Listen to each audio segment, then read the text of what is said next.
Assalamualaikum warahmatullahi wabarakatuh. Apa kabar anak-anak hebat? Semoga selalu sehat dan dalam lindungan Allah Subhanahu wa Ta'ala. Jumpa lagi dengan pelajaran Pendidikan Agama Islam bersama Ibu Laili. Hari ini kita akan membahas materi menghindari ghibah dan melaksanakan tabayun. Sebelum memulai pelajaran, mari kita awali dengan membaca basmalah. Bismillahirrahmanirrahim. Anak-anak, setelah mempelajari materi ini, kalian diharapkan memiliki kemampuan yang pertama, dapat menjelaskan pengertian tabayun dan ghibah, yang kedua, dapat menyebutkan dalil terkait tabayun dan ghibah, yang ketiga, dapat menghindari ghibah dalam kehidupan sehari-hari, dan yang keempat, dapat menghargai kebenaran dan klarifikasi. Tetap semangat belajar dan fokus pada materi ya. Baik anak-anak, materi pertama yang akan kita bahas yaitu ghibah. Sebelumnya, apakah kalian sudah tahu apa itu ghibah? Ghibah adalah membicarakan keburukan atau aib orang lain di belakangnya, baik yang benar maupun yang tidak benar, dengan tujuan untuk merendahkan, menghina, atau menyebarkan sesuatu yang dapat merusak kehormatan orang tersebut. Nah, dari pengertian ghibah ini sudah jelas terlihat ya bahwa ghibah adalah perbuatan tercela yang harus kita tinggalkan. Mengapa demikian? Karena ghibah akan sangat merugikan orang lain maupun diri kita sendiri yang melakukannya. Perbuatan ghibah dilarang secara tegas dalam Al-Quran Surat Al-Hujurat ayat 12. Mari kita baca ayat ini bersama-sama ya. A'udzu billahi minasyaitonir rajim. Bismillahirrahmanirrahim. Ya ayyuhalladzina amanu jatanibu katsiran minadh-dhanni inna ba'dadh-dhanni ismu wa la tajassasu wa la yaghtab ba'dukum ba'dha ayuhibbu ahadukum an yakula lahma akhihi maytan fakarihtumuh wattaqullah innallaha tawwabur rahim. Artinya, wahai orang-orang yang beriman, jauhilah banyak dari prasangka. Sesungguhnya sebagian prasangka itu dosa. Dan janganlah kamu mencari-cari kesalahan orang lain, dan janganlah ada di antara kamu yang menggunjing sebagian yang lain. Apakah ada di antara kamu yang suka memakan daging saudaranya yang sudah mati?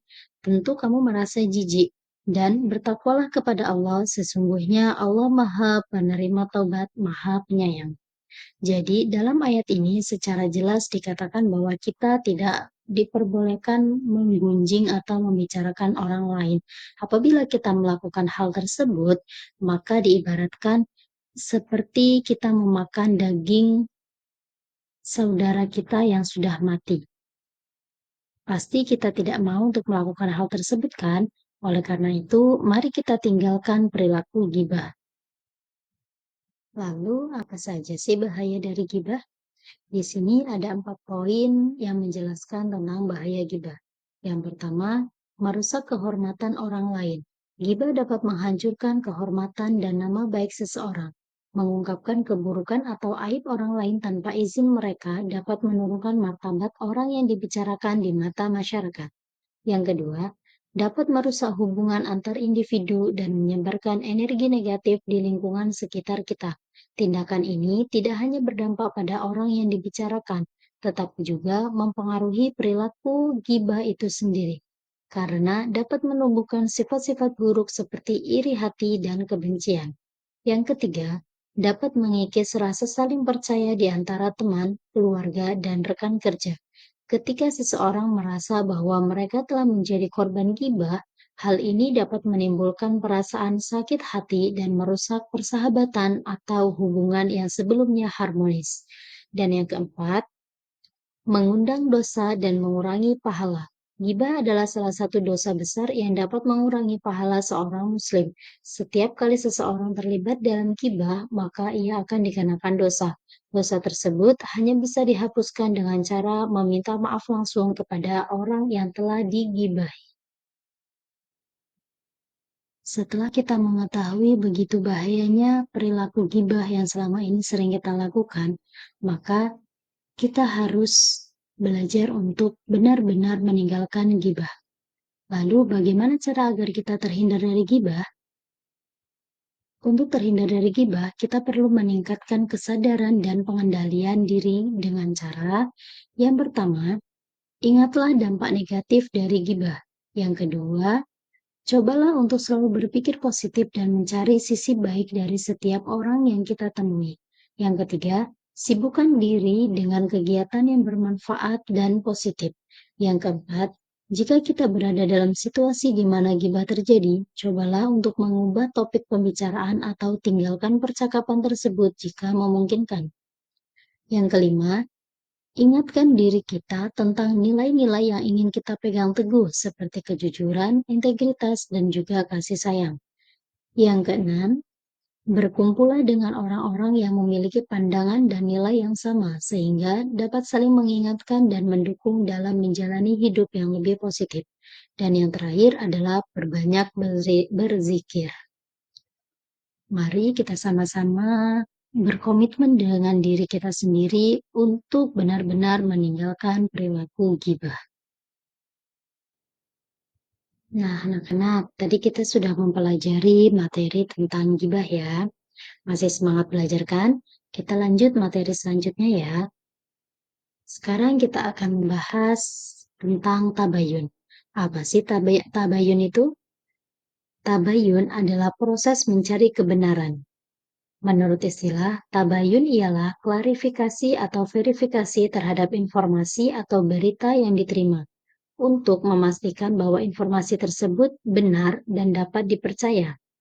Tabayun bertujuan untuk menghindari kesalahan, fitnah, atau prasangka buruk terhadap orang lain, serta untuk menjaga hubungan sosial agar tetap harmonis. Dapat kita pahami ya dari pengertian ini bahwa tabayun itu adalah kita diminta untuk mengklarifikasikan atau mencari kebenaran tentang berita yang kita terima. Jangan sampai kita menerima mentah-mentah berita yang kita dapat. Ada orang yang mengatakan si A begini-begini, kita terima dengan begitu saja. Itu tidak diperbolehkan ya. Kita diperintahkan untuk bertabayun atau mencari kebenaran dari berita. Oke. Nah, ayat yang memerintahkan kita untuk melakukan tabayun itu dijelaskan dalam Quran Surat Al-Hujurat ayat 6. Yuk kita baca lagi bersama-sama. A'udzubillahi minasyaitonirrajim. Bismillahirrahmanirrahim. Ya ayyuhalladzina amanu ya ja'akum fasikum binaba'ya fatabayyanu an tusibu qauman bijahalah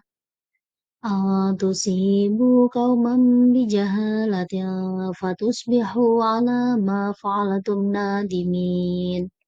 Artinya, wahai orang-orang yang beriman, jika datang kepadamu orang fasik membawa suatu berita, maka periksalah dengan teliti agar kamu tidak menimpakan suatu musibah kepada suatu kaum tanpa mengetahui keadaannya, yang menyebabkan kamu menyesal atas perbuatanmu itu. Quran Surat Al-Hujurat ayat 6. Nah, jadi dalam ayat ini kita diperintahkan untuk meneliti berita yang kita dapat, terlebih apabila berita itu disampaikan oleh orang fasik.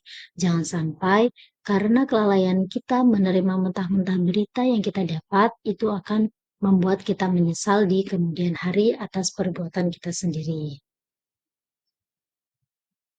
Selanjutnya, cara tabayun. Untuk memastikan bahwa informasi yang diterima benar dan dapat dipercaya sebelum menyebarkannya kepada orang lain, maka kita perlu melakukan hal-hal berikut ini. Yang pertama, memeriksa sumber berita, menanyakan langsung kepada orang yang bersangkutan, menghindari prasangka buruk, memeriksa kebenaran fakta, menjaga etika dalam berbicara, tidak menyebarkan informasi yang belum jelas kebenarannya, dan juga memahami konsekuensi dari tindakan berbicara. Jadi, kita tidak boleh sembarang untuk menyebarkan berita atau informasi yang kita dapat. Kita diperintahkan untuk memeriksa sumber berita. Berita itu berasal dari orang yang terpercaya atau bukan.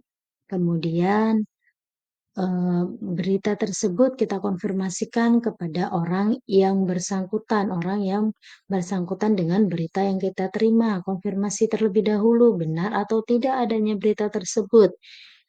Selanjutnya, kita juga harus memiliki etika dalam berbicara.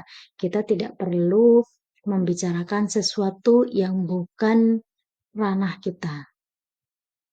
Jadi, tidak perlu kita menyebarkan informasi-informasi yang belum jelas, apalagi jika informasi itu tidak ada manfaatnya.